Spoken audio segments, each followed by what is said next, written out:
Alright, what's up guys? If you've been dealing with hamstring injuries, most of the time it's two things. Either the way you're training it, or it also has to do with stretching. What helped me personally is, in the past, one of my legs was doing work the other one too. So I kept re-injuring the same leg. So first you need to figure out what is your up leg, what is your down leg. And it's quite easy to see that. I'll show you right now. My right leg is my up leg, and the left leg is the down leg.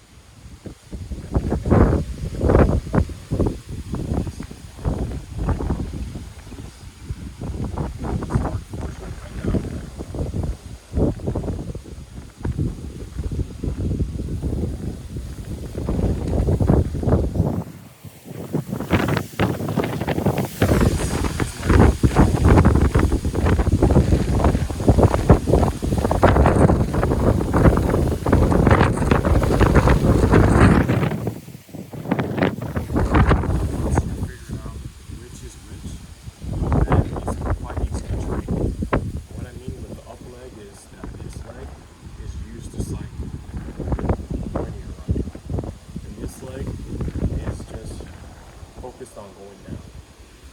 And the reason why I kept re-injuring my right hamstring, one of the reasons was because this leg was doing the job that this one was doing. And once I figured out to help Adarian Barr and his information videos that he had on his previous account, I started to train my legs accordingly.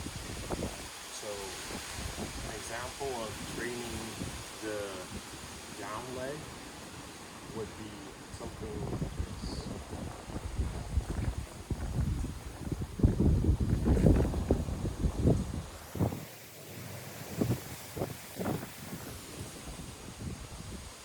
And the way to be trained the up leg would be this.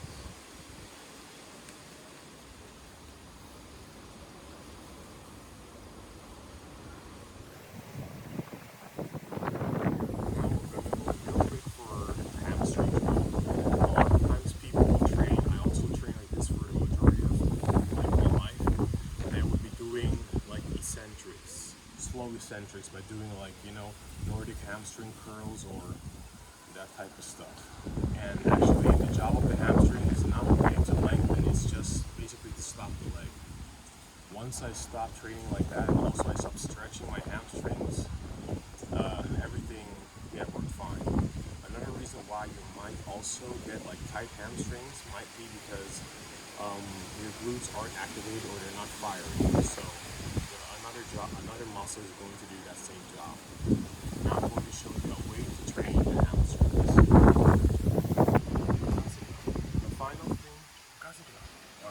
The final thing is, when I was training, people kept saying, you have to, when squatting or everything, you need to point your knees out. But actually what that does is it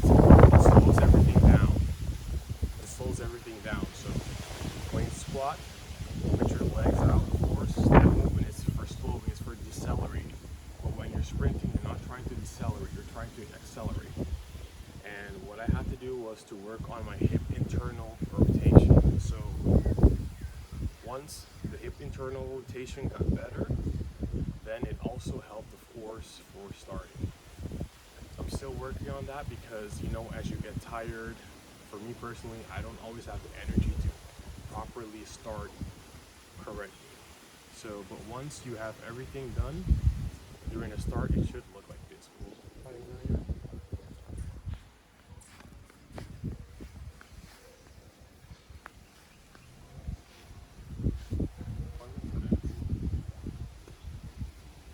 I'll see if I'll put this part in slowly. So you can start first with exactly the jumps.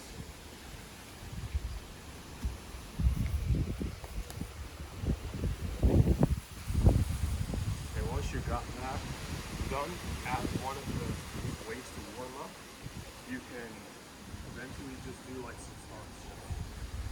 And another important thing is, when you're starting, you always use your strongest leg, but in my personal experience, if this is your down leg, then this is much better in the starting position. And If this is your up leg, this is not as good.